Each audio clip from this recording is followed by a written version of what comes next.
Welcome to the Manifestation Babe podcast. My name is Catherine Zinkina, and I'm a manifestation expert, master mindset coach, and multiple seven-figure entrepreneur. I'm obsessed with helping you achieve everything that you once thought was impossible. If you're looking to massively up-level your life, your finances, your relationships, your productivity and success, then you have come to the right place. My goal in this podcast is to help you see the infinite potential within yourself to be, do, and have anything that your heart desires.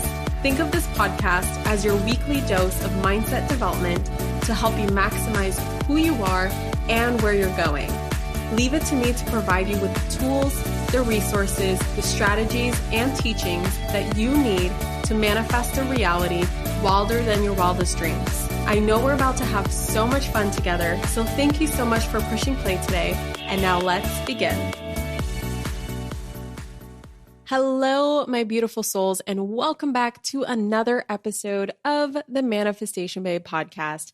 I hope you're doing freaking amazing today. And if you're not, may I suggest that you listen to this episode all the way through because my girl, Renee Reese, is about to come through with all the things around worthiness, trauma release, nervous system regulation, and all the things that will help you become a better, faster, and stronger manifester.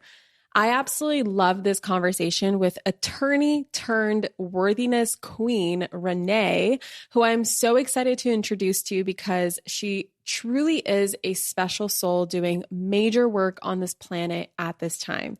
If you don't know who Renee is, she is a transformational writer, speaker, teacher, worthiness queen, founder of the Worthy and Wealthy brand, and an innovator in the personal development industry.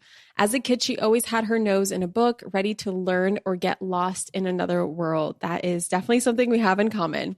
As an adult with the same love of learning, she consistently learned about trauma, healing, the brain, the subconscious mind, and everything she could about personal development and self-improvement. It is this work that helped her to heal from her own trauma and be free from codependency, depression, anxiety, and c-PTSD. She's an attorney, certified success coach, NLP practitioner, time techniques practitioner, and hypnotherapist.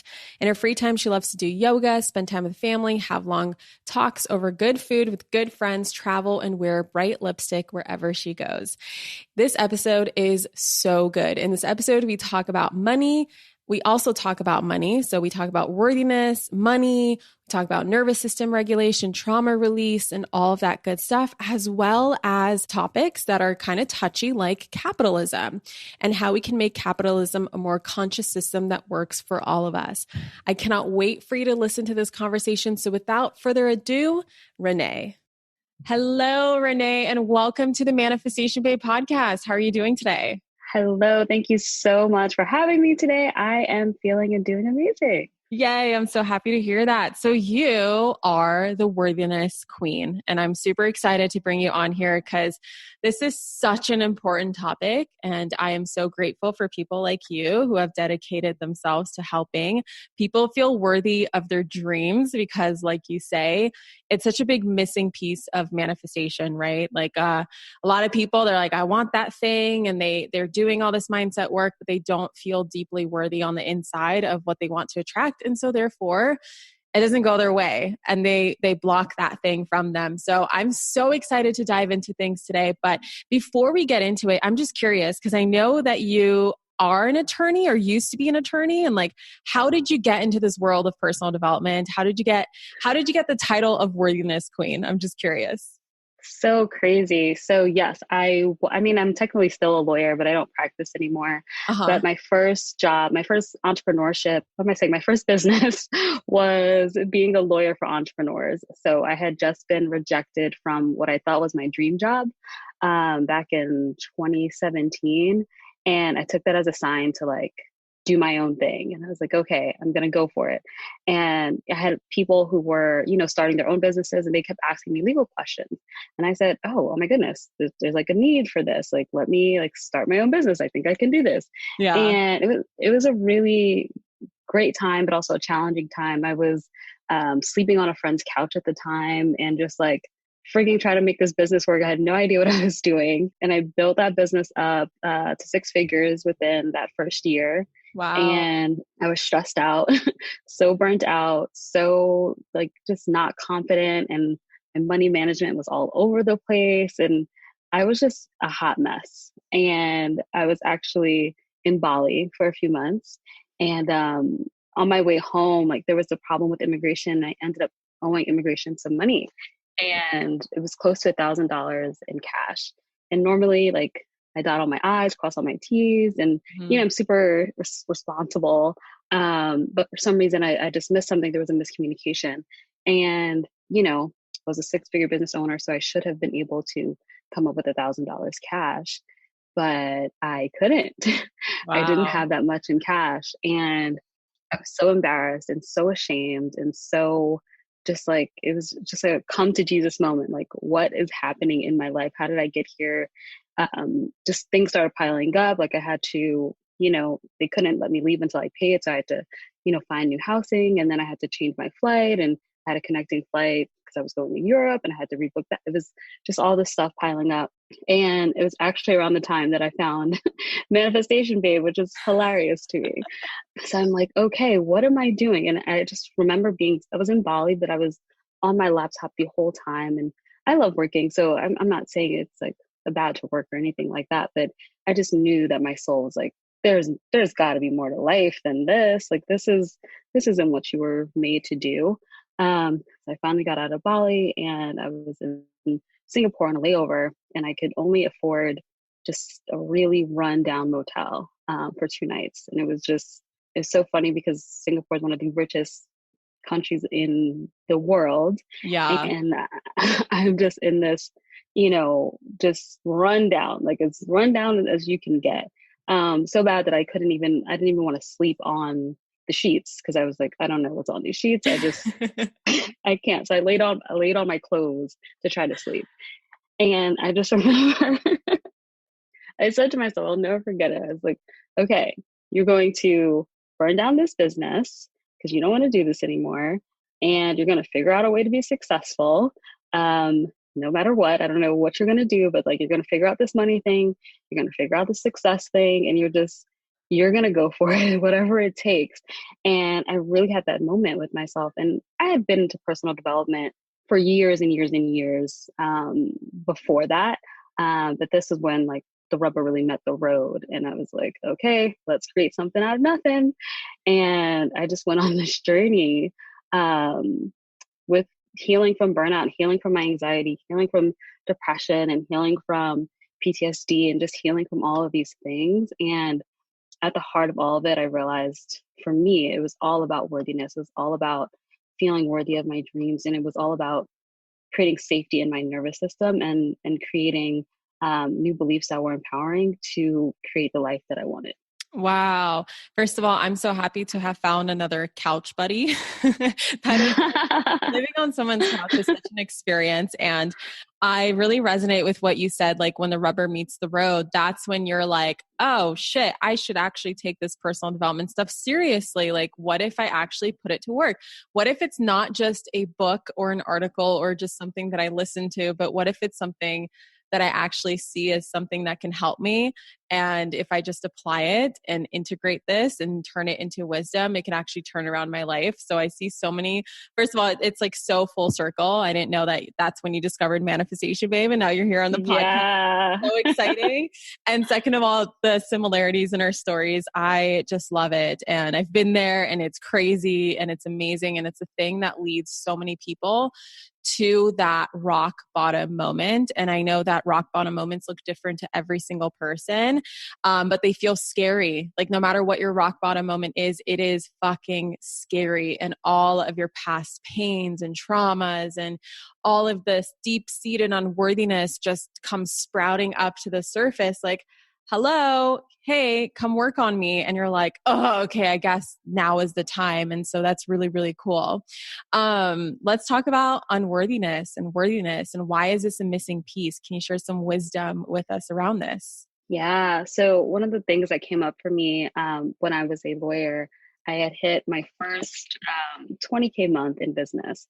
And I was like, wow, like I did it. This one I just started learning manifesting and like trying to like put it all together. And I was like, wow, this is so amazing. Like I did it. And it didn't feel real. Like it didn't sink into my bones. You know what I mean? It didn't, part of me felt like, oh my gosh, like A, I'm not worthy of this. B, how did I even get here? C, this is not my life.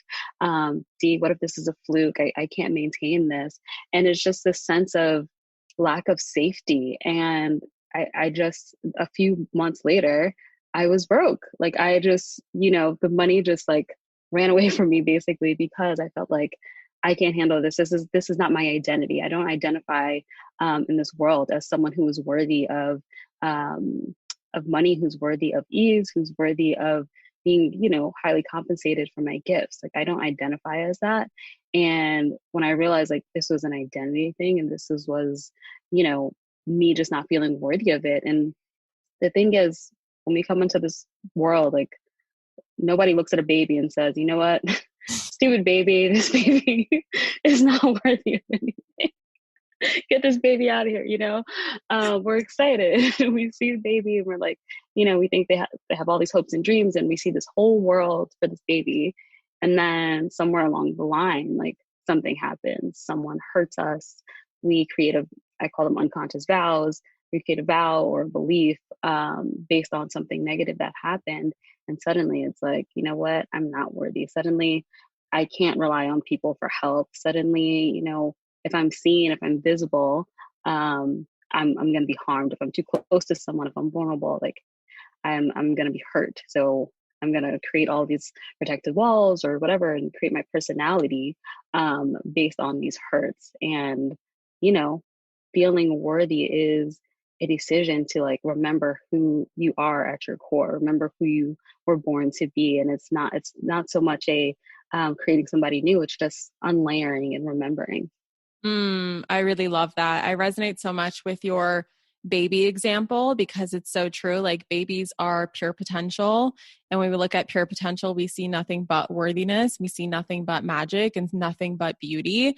And we often forget that like nothing at the core, because who's that baby at the core? The baby is a fresh soul, a fresh spirit in human form, and nothing about the baby actually changes except for the human experience, which isn't really who the baby is. It's not really who we are, right? And so who we are at the core is worthy. And we often think that all these external things that happen to us, like something our dad says or mom says, or something we experience in elementary school or whatever happens to us throughout our life, that changes the worthiness. And I so resonate with what you said around like the baby and the fact that we are all still that baby. Everyone's still that baby. Mm-hmm. Everyone's still worthy. And I'll never forget one of my first books, personal development books, like way back in the day, is Secrets of the Millionaire Mind. I think it's T.I.M.E, or keep mispronouncing his name, but he shares this like funny metaphor. And he's like, there's no God in the sky, like funneling babies through this conveyor belt and stamping them like worthy, unworthy, worthy, unworthy. And like, who is actually deciding, who is worthy? And I love that you shared, like, it's really about a remembering. And I'm curious, do you have like, when you're helping clients, you're helping people, remember that worthiness, like, what is it that you tell them, or how do you guide them to feeling worthy around money, or feeling worthy around, relationships or business or whatever it is that you help people with? Do you have like a step-by-step? Is it a process? Is it a journey? Is it something that we work on for the rest of our lives as we, reach new levels, deeper things come up, or like, how do you see it in your experience? Yeah, a couple major things. So for me, anyone experiencing trauma or basically trauma has experienced a disruption in their nervous system, right? So the first thing in the polyvagal theory of the nervous system, we're 80% feeling, like the nerves, what am I saying? The nerve system goes 80% from our body to our brain and 20% from our brain to our body. So like 80% is feeling. So I think I used to be so about mindset, and I super am, but how we feel in our bodies is going to be a game changer for how we're going to creating from a calm nervous system. I see clients who are in their like dorsal state in the nervous system, who are frozen, who are like, I can't make a decision, I can't be visible, I can't contact someone I want to collaborate with, I can't be on Instagram, just being in that frozen mode. And I see people who give up, years later, who are just like, I can't make a decision. And then I see people on the flip side, and I was like this, who are just so revved up in their sympathetic nervous system. It's fight or flight. It's like, oh my gosh, if I don't, get this in, if I don't have this conversation this way, if I'm not working, if I'm not on my laptop 24/7, if I'm not if I'm not doing everything for my clients, if I'm not, have no boundaries, all of those things, then those people, eventually will have adrenal fatigue and like just will be stressed out and burnt out and all of those things. So first thing I always want to do is create safety in the body. And I know there's like a million modalities to do this. I know you're into breath work, so am I. There's EFT tapping. And what I always tell my clients is be proactive about your nervous system. Don't wait until you're like having a bad day to like tap or take a bath or whatever. Like make that a part of your life. If you need to scream in a pillow every morning or whatever to just clear that out your nervous system, I lay on my acupressure mat every single day for no reason other than it feels very safe to my body. I take baths all the time just because it feels good to my body, So first, always creating that safety in the nervous system. And then second, I would say, what happened? When did you make the decision that you aren't worthy? Who said what to you? Let's go to the root of that belief and knock that belief out, because it's just a belief. It's just a story that you're telling yourself in your subconscious mind. And once we get that out of there and create empowering beliefs, and you feel safe in your nervous system, that's how you call in the things that you want. And that's how you keep those things, because it feels safe to you. When you're feeling unsafe, you're feeling unsafe in your body, everything feels unsafe. Like money feels unsafe, If you're feeling unsafe, like intimate relationships will feel unsafe because you just feel unsafe. So creating that safety and working on those beliefs for sure. I love what you said, because I could see myself, like it took me forever to finally relax in my business and finally relax when it came, because there's this I see this fight or flight when it comes to launches, like for example, in our industry. So there's a fight, flight, freeze that I see a lot of. And I know that for me, it was like, I was one of those people that felt like, oh my God, it's launch. Anxiety through the roof, it's like anxiety through the roof. And then I feel like I need to nonstop talk on the internet. And then I feel like if I don't put up enough posts or enough this or enough that, it's like, it's never enough. Like it was never enough. And I would get so burnt out. And that was the story. And I normalized that because that was the story that I would see other entrepreneurs play out as well. And everybody dreaded launches. And then I just remembered oh, wait a second, is this how I want to live the rest of my life? Because I know how I'm approaching things right now is creating that story from this point forward. And it's going to keep getting attracted to me because I don't feel safe in these launches. I don't feel safe in my business, all this stuff. And that's just going to keep perpetuating this vicious cycle. So one day, I think it's like 15 launches in, it finally clicked. And then me and my friend James Wedmore, we always talk about this, how if in a launch you are approaching it energetically and how much you have on your plate any different than any other day, then you are trying way too hard. It's like you are making this a big deal. And you're approaching this, as you said, from the fight or flight, place. And ever since I learned to just relax and feel safe and discovering breathwork, game changer, EFT, game changer. I recently started doing this thing. The first time I ever heard of it, do you know who Sahara Rose is?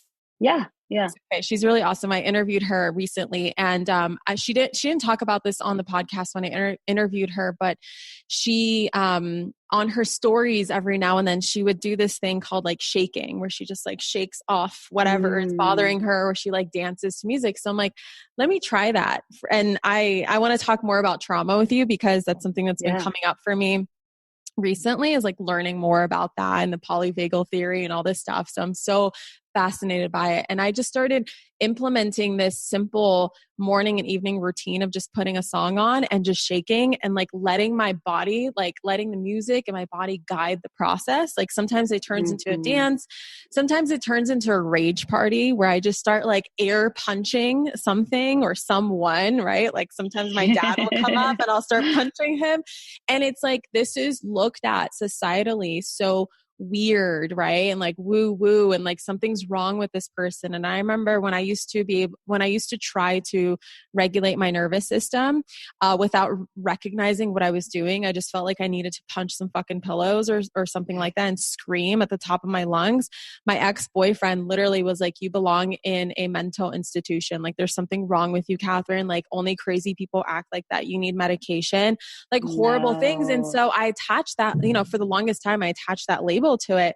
And then when I got into this stuff and like, through experience some like, emotional bypassing and spiritual bypassing and realizing that those things are not helping the root, which the root is, not feeling safe in the body.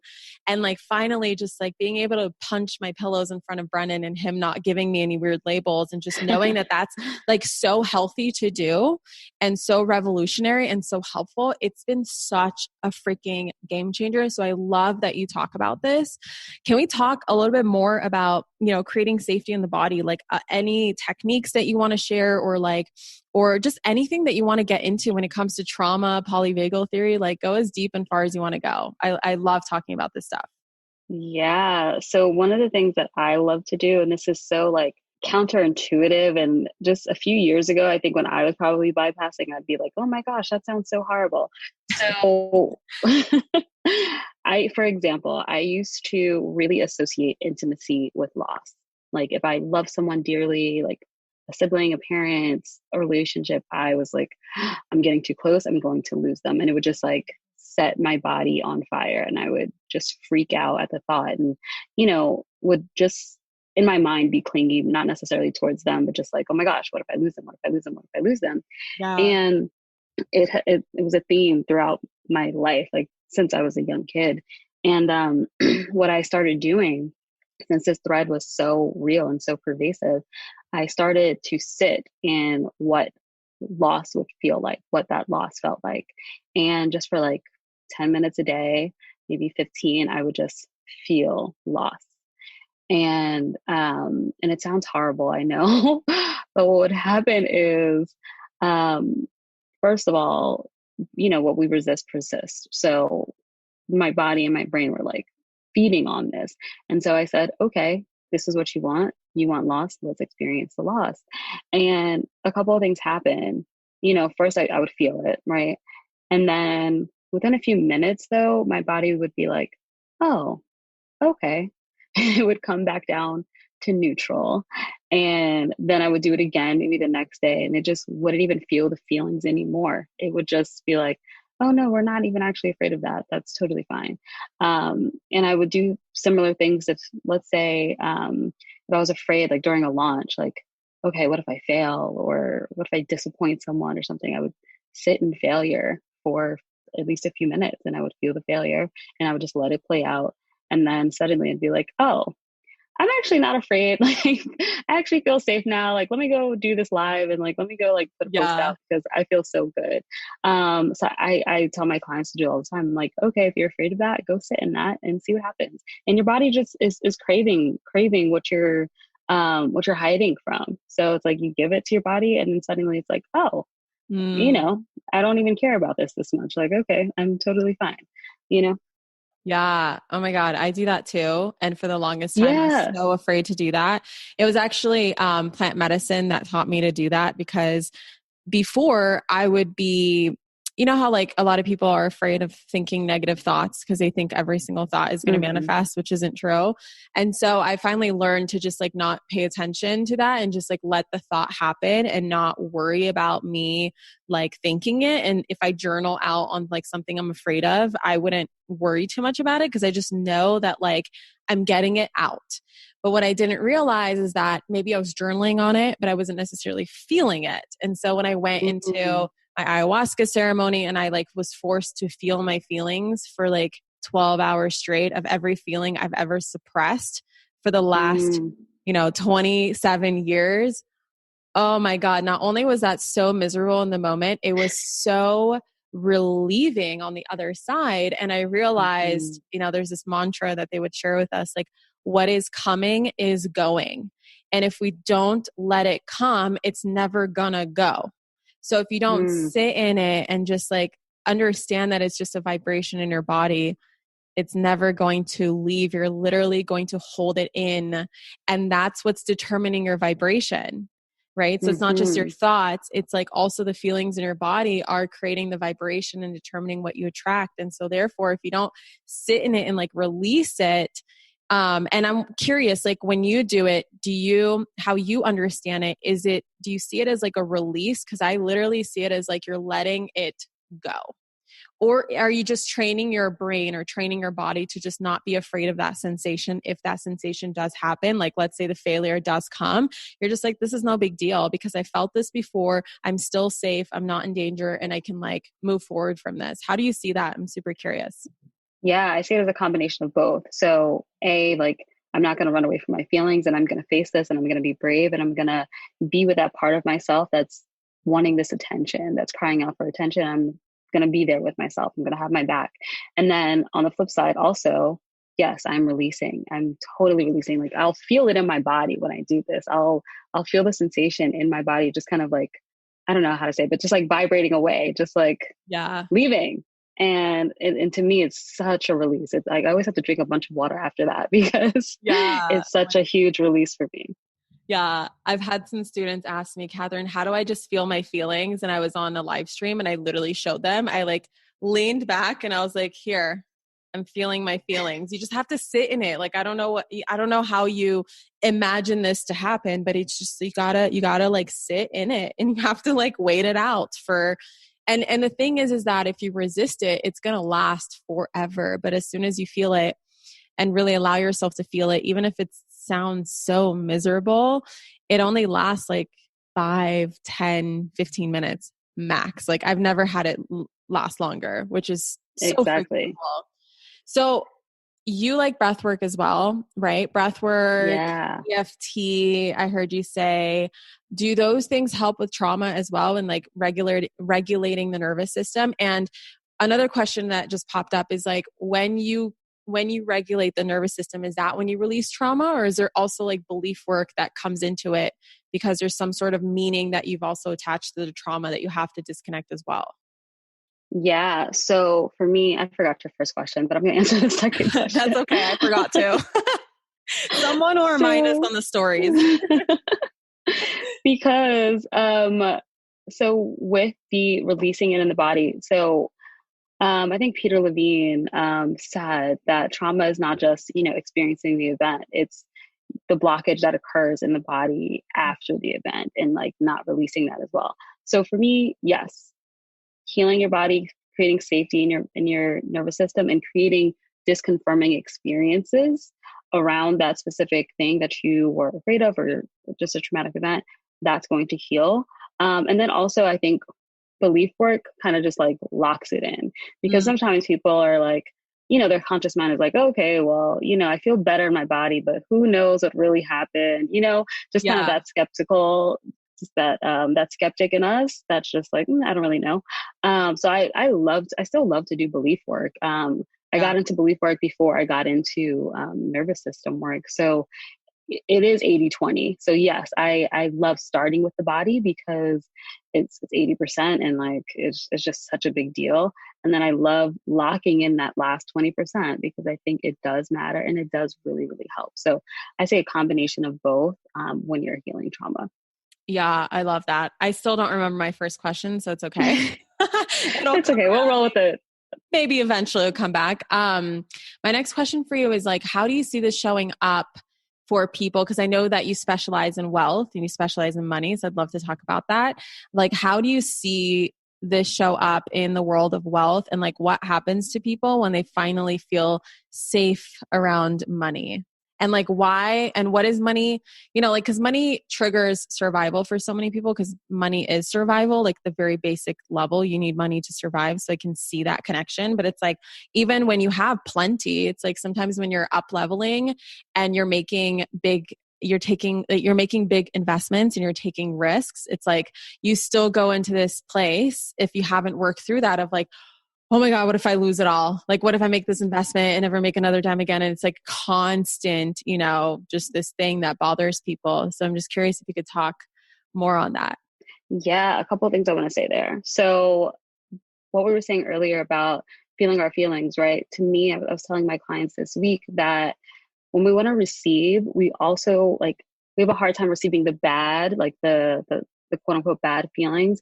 And we also have a hard time receiving the neutral. So how can we expect to receive the good? We can't even sit in boredom without, scrolling. Like, we can't receive boredom. We can't receive negative feelings, but we want to receive we want to receive all the good things. And life is about, living open-handedly, like both hands open, and sometimes things are taken, and that allows you to also receive. You receive all of it. So I think that's a super important piece to this.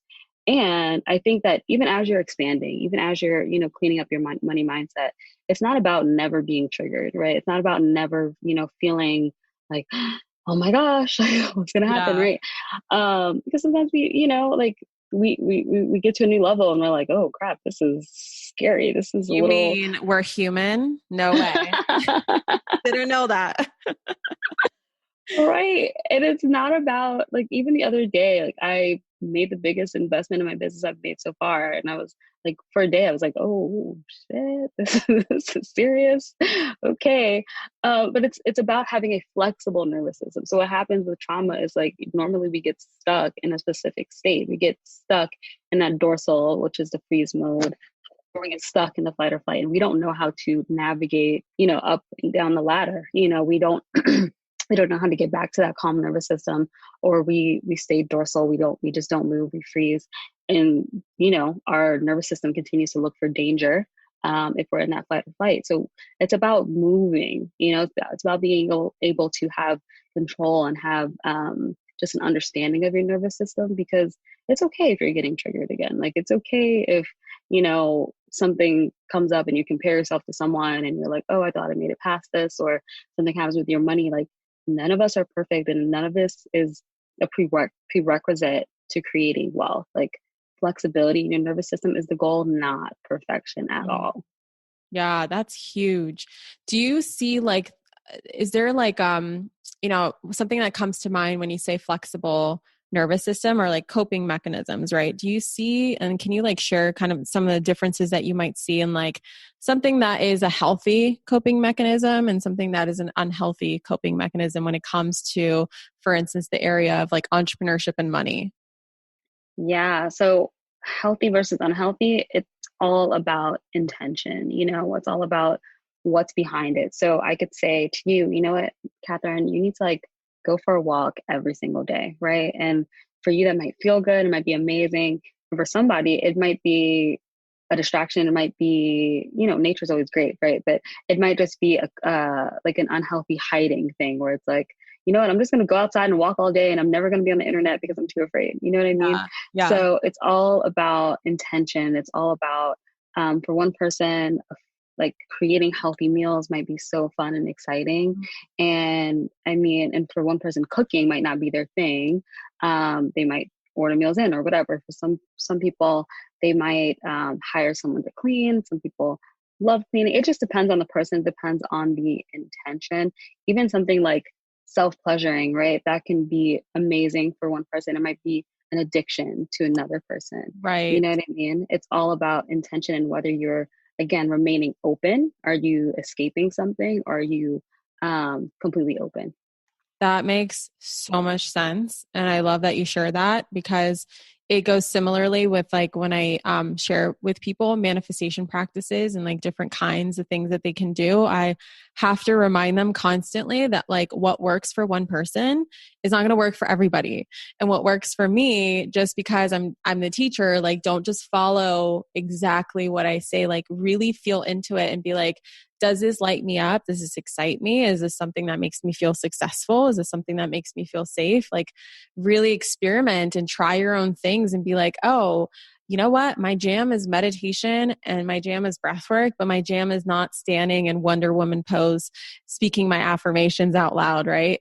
Or I love meditation. I love hypnosis, but I don't like this tapping thing or whatever it is. Like for everybody, it's so important to honor everyone's unique differences. And I think that we often get indoctrinated into this belief that there's only one formula and that there's only one way.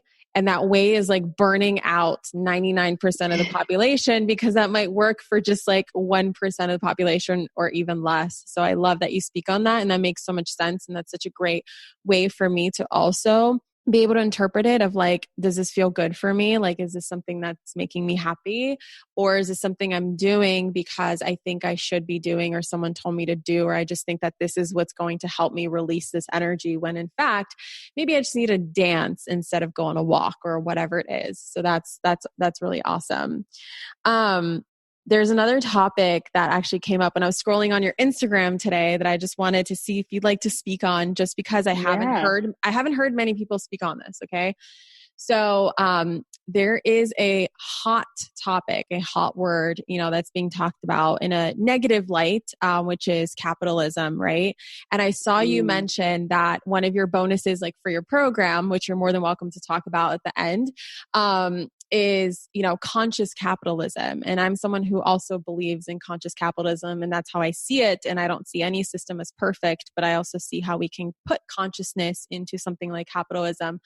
And I'm just curious, like, can you speak on that? Can you share anything about that? Yeah. Oh my goodness. So I'll just tell a story or tell you about someone. So my designer who has designed all my workbooks for my program, who designed this ebook that I'm coming out with, she's like freaking amazing, right? And when we work together, when we chat together, it's very collaborative. She doesn't work for me specifically, like we work together.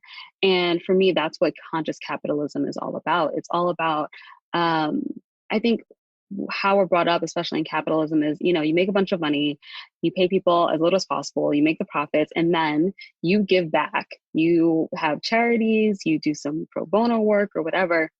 But conscious capitalism to me is taking that vision and that mission, that helping the world and changing the world, and not just like giving back at the end, but seeing how you can make that a reality for all of your business practices and who you're hiring. And I say this all the time, like your company culture, even if you're a solopreneur right now, you have a company culture. How you're treating yourself is how you're going to treat your employees. So creating a company culture and mission and vision that is aligned with what you say you want. And if that's changing the world, like don't come out with an amazing product and then treat your team like crap and don't pay them well. You know what I mean? So it's about just a holistic view of your business instead of like just giving at the end to like a random charity. It's about people, it's about collaboration instead of, and also profits. Like, of course, like we all want to make money. We're in business and we get to make money, and we still get to treat people really, really, really well and care about them as people, not just employees. Yeah, I love that. It's like having the best of all worlds. It's like helping people while making money, empowering them to make money with you, and in collaboration of working with you. And I love that you say we work together rather than, they work for me. And it's funny because I can't even use the word boss when I talk about myself to my team. Like, I'm not a fucking boss. Like we're here together. Like I am the face of the company. Sure. People hear my voice more than your guys's. Sure. Like, but I am so just vocal that it's like, I cannot do this without my team, and my team are like my family. And I'll never forget one of my early mentors. I will obviously not mention their names because this is an example I do not want anyone to follow. They were someone I really looked up to in the business world because they were very influential, large audience, successful, all this stuff. And I was like, oh, cool. I can learn from this person. And then actually one of my friends' girlfriends ended up working for this person. And so then I was able to ask like, okay, what's the behind the scenes like? Right? What do we not hear? Like, what's it like working for this person? And they were like, I feel stressed. I feel underpaid. There's no benefits. There's no this, there's no that. And I'm just like, damn. okay, now I know to not learn from this person about when it comes to building a team. I'm going to find a mentor that really cares about their team, and I'm going to learn from them because I believe in taking care of people. And so I found another mentor who's been incredible, still my mentor to this day. And they have a culture where their team feels like they're all part of a mission and they're all doing amazing work and they're all so happy and they feel so well taken care of. And it, of course, funnels into the profits. And I think that most people, they try to cut costs on the people that are working, for them in that like more traditional sense, like working for them. And they don't realize that like, wait a second, you are also cutting your profits in the long term because first of all, miserable people that don't feel valued are not going to produce. And second of all, I also believe in karma. I believe in the law of cause and effect. So you have to take care of your people. And like, I honestly, honest to God, like even it's been almost 3 years now since we hired our first like employee, like before we had contractors, and we hired a first employee, and that was really scary because they were like, oh my God, there's like taxes and shit that we have to pay on the person. And there's like benefits and there's like, and so from the very beginning, Brendan and I were like, no, we're going to offer medical, dental, blah, blah, blah, blah, like everything. We're going to have 401ks. We're going to treat this like a real company and we're going to care about our people. We're going to bonus them well. They're going to feel respected and honored and valued and all these things. And like, holy shit, it's no surprise that we've grown so quickly since that point. And I only see on the internet, and thankfully I don't think like everybody else on the internet, but I see a lot of people, they just poo-poo and just they see capitalism and they just think it's like this horrible thing.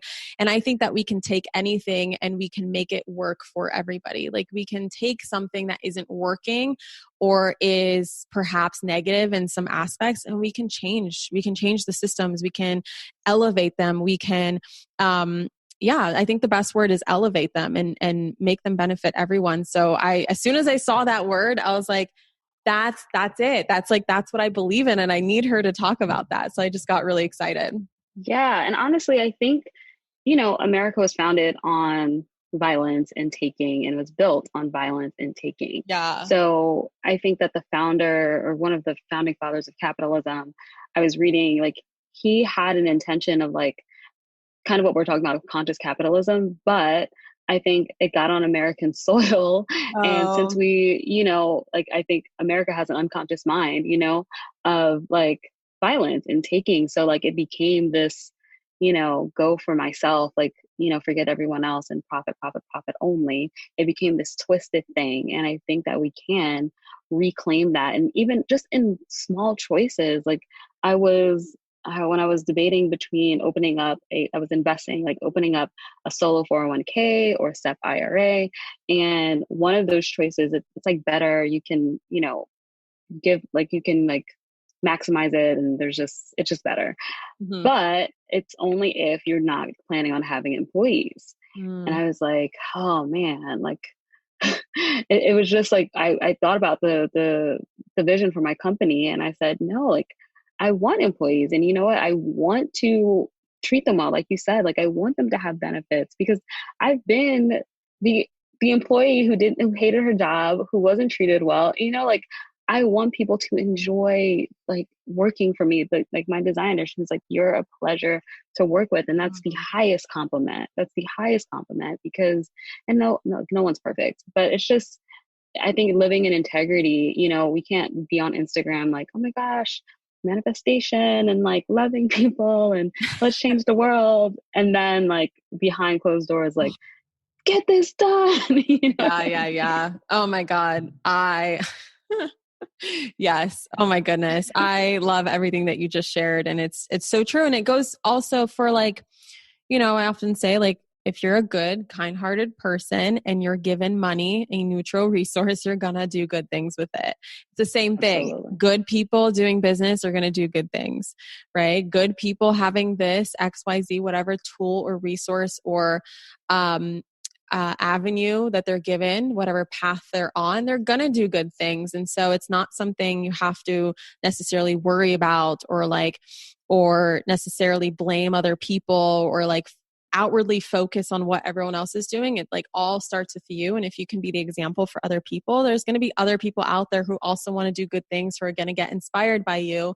But if you're like so afraid and you're like hiding in your own little bubble and you're not putting yourself out there and not outwardly sharing these concepts that we're talking about, it's like people are like, oh, I didn't know we could just do that. Oh, that's cool. Oh, okay. Now we can make the world a better place. Yes, that's how it works. Absolutely. Renee, it's been such a pleasure talking to you. I absolutely love every single topic that we got into. And I know that people are going to want more from you. So if you can share with us where we can find you, support you, work with you, stalk you, connect with you, where can we do that on the internet? Yes, come hang out with me on Instagram. I'm there at the Renee Reese. If you look at the link in my bio, you can get a free guide about the nervous system and about creating and keeping wealth. And yeah, hang out with me there.